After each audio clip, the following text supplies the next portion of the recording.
খুব স্বল্প ইনভেস্টে আজকের আপনাদের এমন একটি ব্যবসায়িক আইডিয়া দেব, যে ব্যবসাটি করলে আপনি সাফল্যের চূড়ান্ত পর্যায়ে যেতে পারবেন, এমনকি আপনি কোটিপতিও হতে পারবেন। কারণ অনেকেই আছেন আমাদের সমাজে যারা স্বল্প ইনভেস্টে ব্যবসা শুরু করতে ভয় পান এবং তারা ভাবেন যে স্বল্প ইনভেস্টে ব্যবসা শুরু করে হয়তোবা আমরা বেশি দূর আগাতে পারবো না।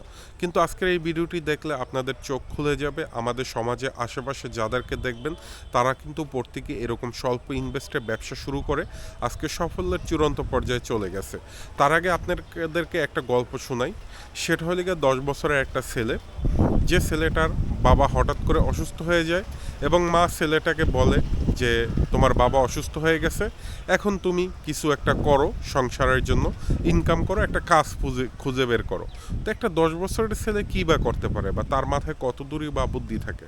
পরবর্তীতে তার মা তাকে 100 টাকা দেয় এবং বলে যে কিছু একটা করো বা বাজার করো। সে যে ওই দিন যেটা করে, ওই 100 টাকা দিয়ে সে বাজার না করে সে বাজারে গেল এবং বাজারে গিয়ে আশেপাশে তাকিয়ে দেখলো অনেক ব্যবসায়ী, যাদের মধ্যে সে কিভাবে ব্যবসা করবে সেটাই বুঝে উঠতে পারতেছিল না। তার মাথায় ঘুরতেছিল যে কিছু একটা করতে হবে।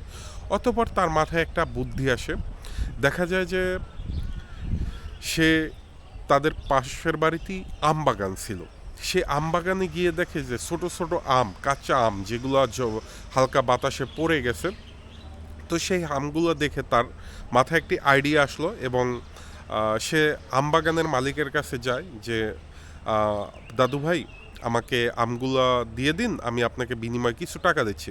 তো আম বাগানের মালিক যেটা বলল যে ওই আমগুলো তো এমনিতেই পড়ে থাকে, তার চাইতে তুমি কুড়িয়ে নিয়ে যাও। পরবর্তীতে ছেলেটা আমগুলো ফ্রিতে কুড়িয়ে বাজারে নিয়ে যায় এবং প্রথম দিন সে সেই আমগুলো প্রায় 400 টাকায় বিক্রি করে। কাঁচা আম এখন বর্তমানে চাহিদা। তো বিক্রি করার পর তার কাছে 400 টাকা পুঁজি আসলো এবং তার মায়ের দেওয়া 100 টাকা তার হাতে ছিল। সেখান থেকে যেটা করে, পরের দিন সে আবার সেই আম বাগানে গিয়ে কুড়িয়ে আম নিয়ে বাজারে যায় এবং 500 টাকার সে পাকা আম কিনে বিক্রি শুরু করে। তো বিক্রি শুরু করে প্রথম দিন তার পুঁজি দাঁড়িয়ে যায় প্রায় 1000 টাকা। তো এরকম করতে করতে তার একটা সময় পুঁজি দাঁড়িয়ে যায় প্রায় 50,000 এক মাসের ভিতরে। যখন 50,000 টাকা পুঁজি দাঁড়িয়ে যায়, সে যেটা করলো ওই বাজারেই একটি ফলের দোকান দিল এবং ফলের দোকান দেওয়ার পর তার আলহামদুলিল্লাহ মাসে দেখা গেল লাখ টাকার উপরে ইনকাম। তো লাখ টাকার উপরে ইনকাম, পরবর্তীতে সে যেটা করলো পাশাপাশি পাশের বাজারে আরও একটি সে ফলের দোকান দিল। এভাবে করে তার আশেপাশে যতগুলো বাজার আছে প্রত্যেকটা বাজারে সে কর্মচারী রেখে দোকান দেওয়া শুরু করলো এবং সে 20 বছরের মাঝে এক কথায় বলতে গেলে কোটিপতি হয়ে গেল। যে যদি 10টা 12টা ফলের দোকান থাকে সে এমনিতেই হয়ে যাবে।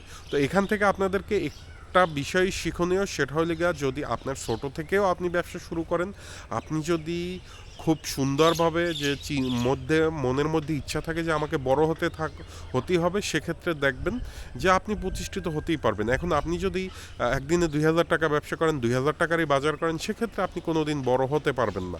আপনাকে 2000 টাকা ইনকাম হলে আপনাকে 1000 টাকা সঞ্চয় করে রেখে দেবেন, ওটা দিয়ে আপনার ইনভেস্টমেন্ট বাড়াবেন, দেখবেন আপনিও প্রতিষ্ঠিত হতে পারবেন। আশা করি আমার এই ভিডিওটা আপনাদের কোনো কাজে লাগলে অবশ্যই কমেন্টস বক্সে কমেন্টস